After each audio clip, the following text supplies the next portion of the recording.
Hey there, HorseCenter fans. Matt and I are back with another exciting edition of the show. Matt, we're talking Preakness. We're talking Showdown in Southern California. That is for sure. The big race is on the West Coast this weekend, and next weekend it's in the East. It's been a long time coming for us to talk about the middle jewel of the Triple Crown. We'll do it now, right here on HorseCenter.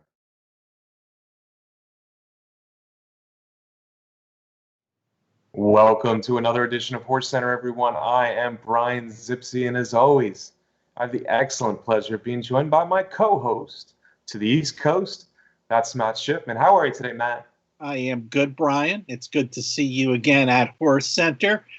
We got the Preakness coming up. I guess the field is firming up a little bit finally. I'm not sure, Matt. I still feel like this field is pretty fluid. So fluid, in fact, that we're going to have two lists for you today, folks, as we do our Preakness preview.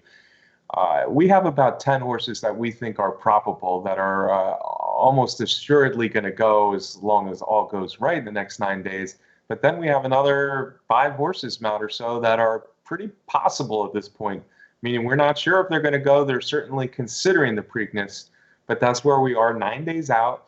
Let's jump right into the final leg of the 2020 Triple Crown, Matt, which this year, in this odd year, of course, is the Preakness at Pimlico. Mile 3/16, Matt. As usual, we have the favorite as the Kentucky Derby winner, but this time there's no Triple Crown on the line for the Kentucky Derby winner. Of course, I'm talking about Authentic.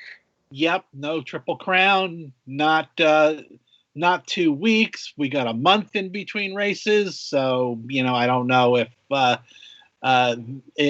the historic trends that Derby horses typically do very well in the Preakness is valid anymore, but we can keep that in mind. Yep, we got Authentic, Bob Baffert, got the Derby winner, and he certainly has taken that Derby winner to win the Preakness an awful lot of times in the past.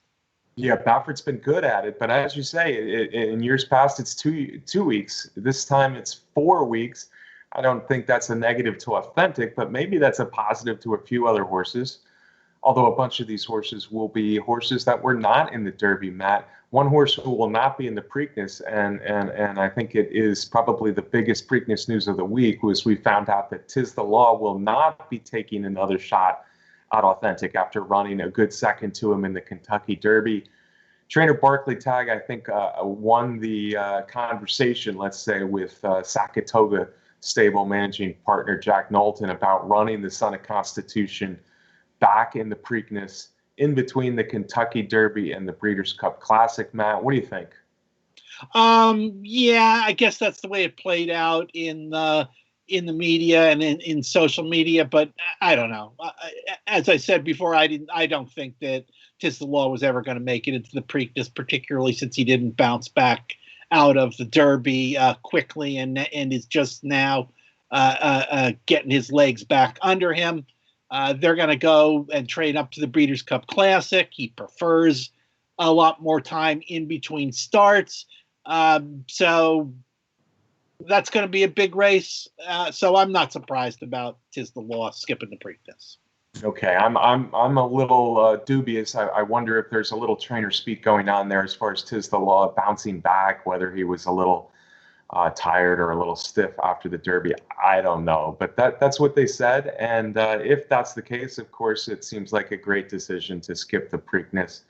On the other hand, I like to see our best horses run a little bit more than 5 or 6 times a year. Tiz the Law will now go to the Breeders' Cup Classic, as you said, straight to the Breeders' Cup Classic from the Kentucky Derby. His first loss of the year. Remember, his only losses are at Churchill Downs, Matt. So this opens a interesting question, I think, for the 3-year-old Eclipse Award. We're talking about Authentic as the Kentucky Derby winner and the favorite in the Preakness versus Tiz the Law, the Belmont winner, who's skipping the Preakness now after running second in the Kentucky Derby. If Authentic wins the Preakness, is this a done deal? Is he the 3-year-old champion? I don't think so at this point, Brian. There's a lot of factors involved in it. It certainly will give him a leg up. But if Tiz the Law goes on and wins the Breeders' Cup Classic, beating older horses, that's going to be a big feather in his cap. Then there's going to be the question about whether Authentic also continues on and runs in the Breeders' Cup Classic. So there's an awful lot of moving parts in there, and Authentic has to make it out of the Preakness with a win for these conversations to keep on going. Yeah, these conversations keep on going, and that's a little bit what we do here at HorseCenter, Matt. So I'm gonna throw this out. If Authentic wins the Preakness, I think he's got a huge shot. I don't think it's just a leg up. I think it's a bigger. I think it's all legs up for Authentic as the 3-year-old champion, unless Tiz the Law wins the Breeders' Cup Classic. So that's another thing to talk about with the Tiz the Law decision not to run in the Preakness. But let's get back to the Preakness. Is Authentic your horse to beat? We have him listed at 7-5 early. He could be lower than that in the Preakness. Yeah, he could be lower than that with his impressive win in the Derby, with the Baffert connection and everything that we know. Yes, without question, Authentic is the horse to beat in the Preakness. Okay, well, let's talk about his competition. If Authentic comes back and runs that Kentucky Derby in the Preakness, yeah, I certainly think he's the horse to beat. But I still remember him not looking quite as good as he did in the Kentucky Derby. And again, people are going to jump on me as an Authentic hater. But frankly, he did not look as good as he did in the Kentucky Derby and the Santa Anita Derby or the Haskell, a winning Haskell performance. Yeah, getting better at the right time, maybe. But I don't think he's unbeatable in this Preakness. And I think the horse most likely to beat him, Matt, would be Art Collector. We're going to talk about Art Collector a little bit now as a clear second choice for the Preakness. He would have been a good chance he would have been the second choice in the Kentucky Derby off of string of victories in the state of Kentucky, including that Bluegrass where he dispatched of Swiss Skydiver late, and Rushy was a well-beaten third. That Bluegrass was a big performance. Art Collector came back, won the Ellis Park Derby for fun, missed the Derby, got time off for the Preakness. He's a dangerous new shooter, wouldn't you say? Oh, absolutely, Brian. He missed the Derby, but it was not for any significant reason, as we mentioned before. It was a minor cut on the back of one of his hooves that just came at the wrong time, just a few days before the Derby. As we know, the horse has been doing everything correct this year with 4 wins in a row in impressive style. No question, this is the biggest test for Art Collector in his career, running in Preakness, taking on the likes of Authentic and a pretty talented field and a large field in that. Certainly the odds on Art Collector may be a little bit more attractive than the odds on Authentic. Oh, absolutely. In fact, we have him listed at 7-2. I think we'll have a heavy favorite in the Preakness and Authentic, who has been working great since the Derby. He's come out of the Derby really well. But I like Art Collector a lot. And I'm going to say this. I think it's an advantage having missed the Kentucky Derby now. I think we have a fresher horse and a horse who is doing really well. Art Collector, I like the fact that he's just a little bit versatile. I think Authentic is more of a speed horse than Art Collector, but Art Collector certainly has the speed to put the pressure on when he's ready. I like Art Collector's chances in the Preakness, actually, Matt. Another horse who we project maybe as the third choice in here, who missed the Derby, and he came really close to running in the Derby until he had a little paddock issue, is 1,000 Words, and of course he comes from the barn of Bob Baffert. Yes, absolutely, and who knows what to expect at this point from 1,000 Words, but he certainly, prior to the incident in the Derby, had gotten back on the right track. Baffert seemed to have him in the best form, certainly, of this 3-year-old year. So I'm looking at 1,000 Words as a little bit of a wild card in the race, a horse that could affect the pace scenario. Yeah, my guess with Authentic, Art Collector, and others, 1,000 Words is a little bit farther off. He wired the Shared Belief, and I'm still a little dubious of that Shared Belief. It was such a short field with no speed in there. I wonder if 1,000 Words was as good as it looked that day. On the other hand, I like the word wild card because I could see him running a big race in the Preakness. freaked out in the paddock briefly before the Derby. Shame, because he had nothing physically wrong with him, but of course they had to scratch him. A dangerous wild card in here, but I think probably the third choice, whether we get the filly or not, is my guess on 1,000 words, the other Baffert. I'm going to go ahead and draw a line through Mr. Big News's bad race at Churchill Downs a few starts back, Matt, because if you draw a line through Mr. Big News's bad start a couple starts back, he looks pretty good, like a horse progressing. Trainer Brett Calhoun, who's having a big year, seems to have all the confidence in the world, and he really made a nice middle move in the Kentucky Derby to be third as a long shot. Yeah, but remembering Mr. Big News, he had that long shot win at Oaklawn Park, and then, as you mentioned, a less than desirable race after that, and then came right back again at big odds in the Derby to run really well. It looks like in the Preakness that Mr. Big News is going to get a favorable setup again to be able to make a run at a field that looks like there will be a number of horses that prefer to be more forwardly placed. Again, I don't know. I guess I would feel more excited about Mr. Big News to have those big odds again. We're not going to get them like we did in the Derby and out at Oaklawn Park this time. Yeah. On the other hand, I don't think he'll be any lower than 15-1, maybe higher than that. So if you think he's a horse progressing and a horse who will take advantage of a favorable pace scenario in the Preakness, as Matt says, I think he's very interesting. The Son of Giants Causeway looks to be getting better. You just draw a line through that previous race, 2 starts back, and maybe Mr. Big News is a horse really to like a little bit in this year's Preakness. The next horse on our list, Matt, I'm finally going to say, well, he's just not going to get it done, and now he'll jump up and beat me in the Preakness. But I've given Max Player enough chances. He's still relatively lightly raced, but he's had chances in the Belmont, Travers, Kentucky Derby. He's passed horses in all of them, but on the other hand, he's just never really come close to winning. Perhaps those Belmont and Travers wins by Tiz the Law were exposed a little bit for not the overall strongest field behind Tiz the Law. I'm not excited about Max Player anymore, and now we know he's running for trainer Steve Asmussen. Yeah, I agree with you on that, Brian, but I guess we can certainly say that in this unique Triple Crown year of 2020 that Max Player is going to be the only horse to have run in all 3.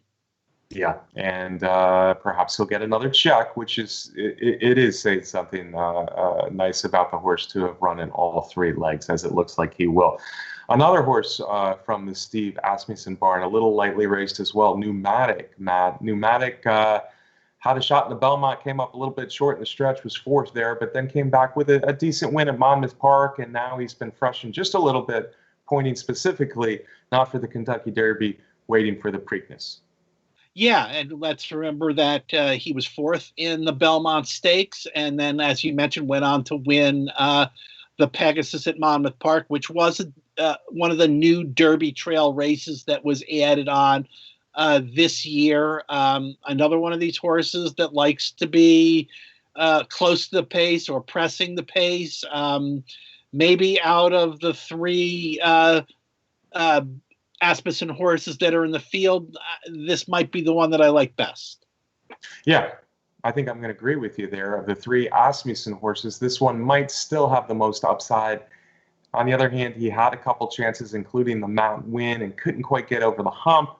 But maybe there's still some upside here for the son of Uncle Mo, Pneumatic, we're talking about. The next horse on our list, Matt, looked good, winning I guess it was the Peter Pan at Saratoga. Strange to say the Peter Pan at Saratoga.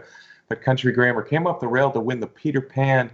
Got some play in the Travers, but really didn't do a heck of a lot in the Travers. Can he turn it around for trainer Chad Brown in the Preakness? I guess I was surprised to see this son of Tonalist's name pop up the other day as a probable starter in the Preakness. I don't know. Yeah, he won that Peter Pan, but I wasn't real impressed with that performance on that day, and I don't think you were particularly either. And then the fifth place in the Travers was disappointing. So unless he's kicking down the barn and training in an outstanding fashion, I'm not real excited about this horse. Yeah, interesting that he is looks like he's going to be entered in the Preakness. That probably tells me that Chad Brown thinks he is doing well and can bounce back.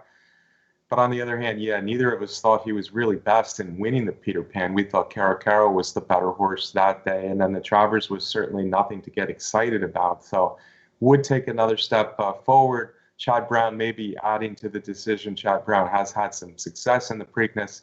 We'll see. Country Grammar looks like a legitimate 20-1 shot in here, though. The next horse is another Asmussen horse, not Succession. Now, Succession really has a spotty record, frankly. But his last race, which wasn't recently, but his last race was a pretty darn good one, where he gave Nadal a lot to worry about down the stretch in the Rebel. Yeah, that's for sure. But like you said, Brian, it's been a long time between drinks of water here, and coming back and making your next start in this kind of field in the Preakness is got to be a tall task.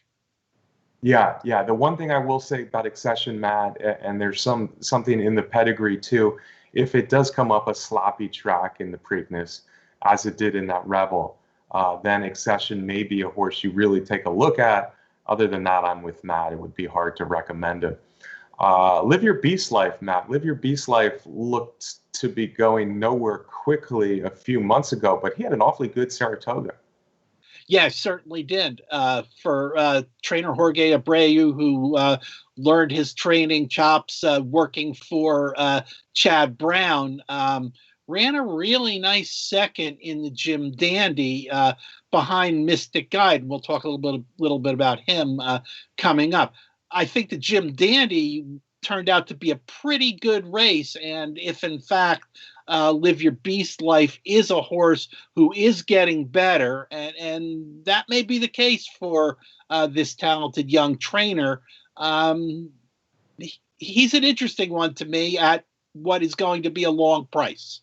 Yeah, you'll get odds in here. And if you look back at that Peter Pan, he really did, the Jim Dandy, he really did make up a lot of ground during the stretch. Part of me wonders if he just kind of woke up at Saratoga, loved his surroundings, loved the track there at Saratoga, because he looked better in his allowance win before the Jim Dandy at Saratoga than he ever did before as well. But on the other hand, those races, especially the Jim Dandy, are good enough to give him some consideration here in the Preakness, because again, he was really closing well behind Mystic Guide in that last one, the Jim Dandy. Another horse who was in the Jim Dandy was Jesus's Team, Matt. And Jesus's Team has been kind of, I don't know if you'd say knocking on the door. He's a reformed claimer who kind of turned it around in Florida earlier this year. And then he's run against good horses in about 4 straight races. He hasn't won, but on the other hand, he hasn't been embarrassed in any of them. Yeah, that's true, and he gets a lot of attention. I don't know if some of it is because of his unique name, but yes, you said it. He was third in the Jim Dandy. He was fourth in the Haskell. He was second in that Pegasus at Monmouth Park, that pneumatic one. Like you said, hasn't embarrassed himself, but really hasn't gotten particularly close to getting a big win against quality horses. I don't like him in here. Me neither. This will be his toughest race yet, and without breaking through in any of those last 4 races that I was talking about, why would I suspect that he would break through against a deeper, stronger field in the Preakness? Those are the probables. We have a list of 10 probables. We think it'll be a bigger field than 10, though, and the possibles offer a good group of very interesting horses. We just don't know for sure.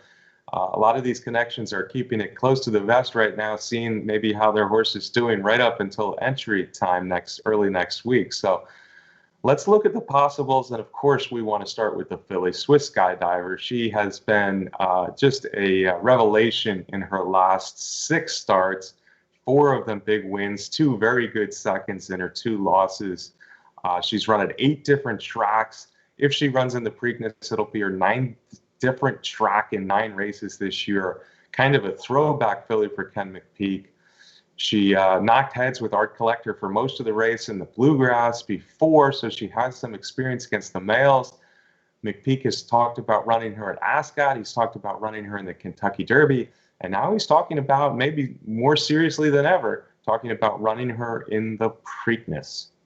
Yeah, and if this comes down to making a decision about what's going to make her resume look best, well, I think McPeak is deciding between the Preakness and against a couple possibilities coming up at Keeneland in their fall meeting, running against older fillies and mares. She already's got a grade 1 against the same sex, so certainly a victory in the Preakness would enhance her resume significantly. Those might be the kind of things that McPeak is thinking about as he waits to see how the field firms up. I don't know. I don't have a feeling either way, but certainly respect the excellent campaign that Swiss Skydiver has had this year. Excellent campaign indeed. She's won at 1.25 miles. She's been against colts before. She keeps running good races. She keeps coming back and looking good in the mornings after all of these races. And if she's in it, she's not only a threat early in the race as a potential pace horse, but a threat all the way through, because she's that good at 3-year-old filly. If she were to win the Preakness, yeah, her value as a broodmare and her stock as a almost certain 3-year-old filly champion would go way up. Interesting to see if she's an addition. Another interesting to see is Happy Saber, because Happy Saber's only had 3 races. They've all been wins. They've been impressive. I like the way he kind of levels off in mid-stretch and then powers home. Todd Pletcher may have a very good one here. Is the Preakness too soon, or is Happy Saber ready for something like this? And I think we also have to keep in mind that Happy Saber, when he won the Tessio, that was a winning you're in race for the Preakness. I don't know if that makes a difference for Pletcher and the kind of connections that the horse has, but yeah, 3 for 3. I think Pletcher is deciding between the Preakness and the Jockey Club Gold Cup, which comes up a weekend after the Preakness. Yeah, and I'll tell you what, if this horse is in the Preakness, he moves into my top 5. I think he's a dangerous horse who can finish off races well. He's got enough speed to stay relatively close. I think he's talented. I think he's better than he even showed in the Federico Tessio, which I thought was a race that was set up for the speed horse that day, and Happy Saber did what he needed to do. I think I would like to see him in the field, because I think he's one of those double-digit horses that could run a very good race in the Preakness. The next horse on the list, Matt, I have no feeling whether he'll be in the race or not. If he's in the race, he's a threat. He had trouble. We're talking about NY Traffic. He had trouble out of the gate, probably to his own doing, as he rammed into Honore P early. Came back with cuts and bruises, but they say he's doing well, and he might run in the Preakness. I don't know. If he runs in the Preakness, much like Swiss Skydiver, he's another horse who could be pace pressure, and also a horse who could stick around. Yeah, if we forget about the 8th in the Derby, he was 2nd in the Haskell, 2nd in the Matt Winn, 2nd in the Louisiana Derby, as we've talked about before. I don't know. Trainer Safi Joseph tends to put a lot of his horses as possibles in big races. I don't know. My gut feeling says that he's not going to go in the race. Yeah, I kind of have a feeling he won't be in the race either. But on the other hand, I can easily draw a line through the Derby for trouble and probably a little physical trouble in the Kentucky Derby. Another interesting horse on this possible list, Matt, Mystic Guide. I think he's a very talented horse for trainer Mike Stidham, who wasn't kicking it in quick enough in some of his races. And then all of a sudden they put blinkers on for the Jim Dandy, and that certainly did the trick. Mystic Guide, much like Happy Saber, I could see him really doing well in mile 3/16 at Pimlico. I agree, Brian. If Mystic Guide goes into the Preakness and trainer Michael Stidham is considering the same thing as Pletcher, he's considering the Preakness or the Jockey Club Gold Cup against older horses with Mystic Guide. Yeah, if he goes to the Preakness, that's a horse that I'm going to seriously think about. Yeah, me too. And the last horse we have on our possibles list, Matt, Dr. Post. I think his career has gone a little bit sideways of late. I kind of don't expect him in the Preakness. He was second in the Belmont. Yeah, that's for sure. But since then, things have not really gone his way. I don't know about that, but he certainly has not shown particularly well in those races. And again, as I mentioned, Pletcher is considering the Preakness or the Jockey Club Gold Cup with Dr. Post. I don't know. I don't think he's going to go into this big Preakness field. And I have a feeling he's going to stay in New York for the Gold Cup. Yeah, especially considering his last few races. Now, before we leave the 3-year-olds completely, we just found out that Maxfield is back at the barn of Brendan Walsh and will resume training, and that's great news. And hopefully, hopefully, good news for those wanting to see Maxfield as a 4-year-old. Yeah, definitely good news. It's good to see that he's bounced back, relatively quickly from a fairly serious injury, and no doubt they're going to take their time with this horse, and we'll look forward to seeing him run as a 4-year-old. Still undefeated, Maxfield, an exciting horse if he can make it back at 100%. All right, Matt, that's a lot of 3-year-old talk, a lot of Preakness talk. No tis the law, but still an interesting Preakness, especially if we get some of those possibles we like in there. Awesome again out in California. We were hyped to talk about this race, but then we saw only 5 horses drawn for the mile and eighth race, grade 1, Saturday at Santa Anita Park, Matt. The good news is we got the 2 we wanted because Maximum Security, Improbable, that's a matchup. Even though they're both trained by Bob Baffert now, that's a matchup that has me salivating just a little bit. Yeah, that's for sure. Hey, Brian, it didn't matter whether it turned out to be this field of 5 or if 3 of the others that were mentioned in there turned up and made it a field of 8. That doesn't matter. This race is or was going to be a matchup between these 2 Bob Bafferts, Improbable, Maximum Security riding a 6-race winning streak, bounced back from his trip to Saudi Arabia, where he won that race, has emerged from the cloud of the Jason Service indictment to sit on top of the older male division. But here he is now against his stablemate Improbable, who Bob Baffert has finally figured out has got this horse in the best form of his career, with the big wins in the Gold Cup at Santa Anita, followed by another big win in the Whitney. They've both already won a spot into the Breeders' Cup Classic, but here they are. Different ownerships, same barn. Heck of a matchup, Brian. Yeah, well, you already talked about both of them, Matt. My job is done. Now I'm always. Hey, Brett, can you cue up the ELO song "Showdown"? Because this is gonna be a showdown, folks. We're excited about Maximum Security and Improbable meeting for the first time since last year's Kentucky Derby, when one was the favorite. The other was the winner, who got taken down, the first horse to be ever taken down for a racing infraction in the Kentucky Derby. They haven't met since that Kentucky Derby, which was, 16 months ago or so. So I agree with everything Matt said, including the fact that Maximum Security is the leader of this division. He's the champion 3-year-old of last year, and he looks really good coming out of that Pacific Classic. But Improbable, Matt, a son of City Zip out of an AP Indy mare. I never thought I'd say this a long time ago, but City Zips get better with age, and they sure do like a distance. And obviously AP Indy, this horse is just, I think he's developed into what we thought he might develop into way back when he was a really, really good 2-year-old. Those races, even when he got beat by Tom Statat early in the year, he made that powerful burst to take over the race. And he did that in the Hollywood Gold Cup, and he did that in the Whitney. 9 furlongs, I think, might be a good distance for him to swoop right by Maximum Security. I think Improbable, the obvious second choice, because Maximum Security is going to be a heavy favorite in here, folks.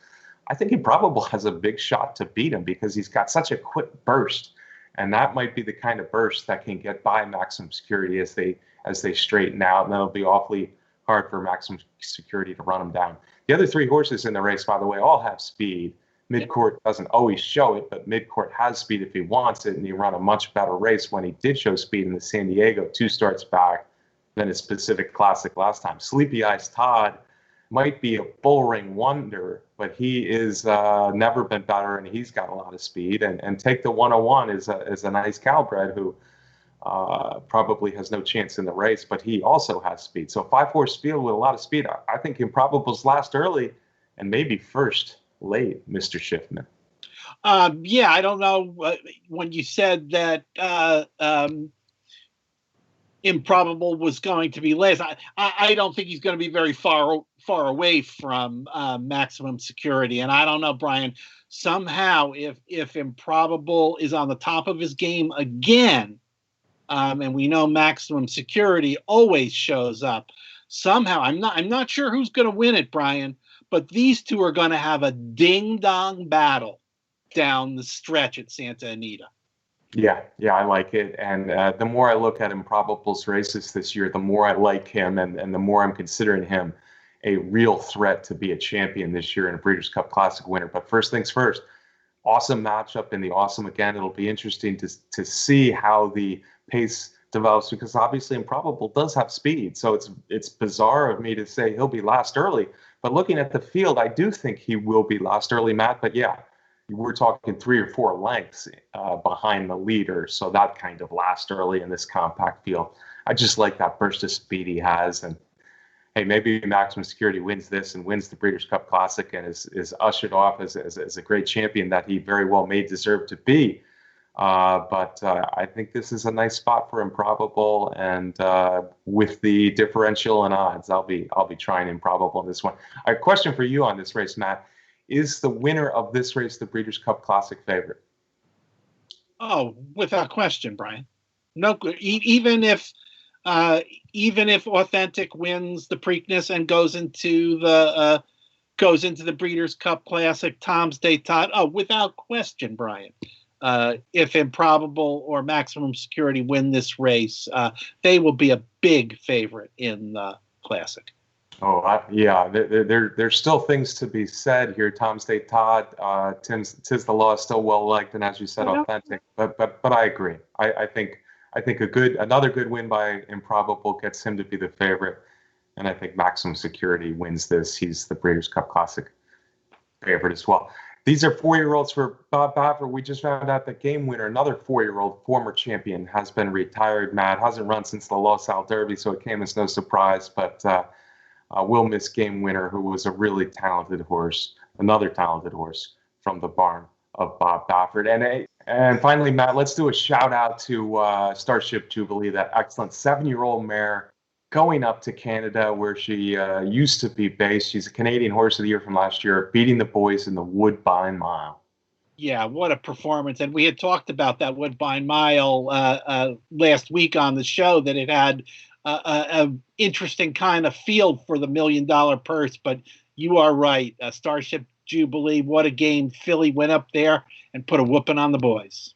Yeah, I don't know if you could call her a filly at the age of 7, but she's had a fantastic year. Hey, folks, we appreciate you watching HorseCenter every week. Thanks to you for watching. Thanks to our producer, Brett Workman, for putting together the show every week. If you haven't yet subscribed to our YouTube channel here at Horse Racing Nation, please do so now. Matt and I look forward to being with you next week again as we talk more Preakness and other big races. Also, a thank you to the best contest site out there, Derby Wars. Folks, we'll see you next week.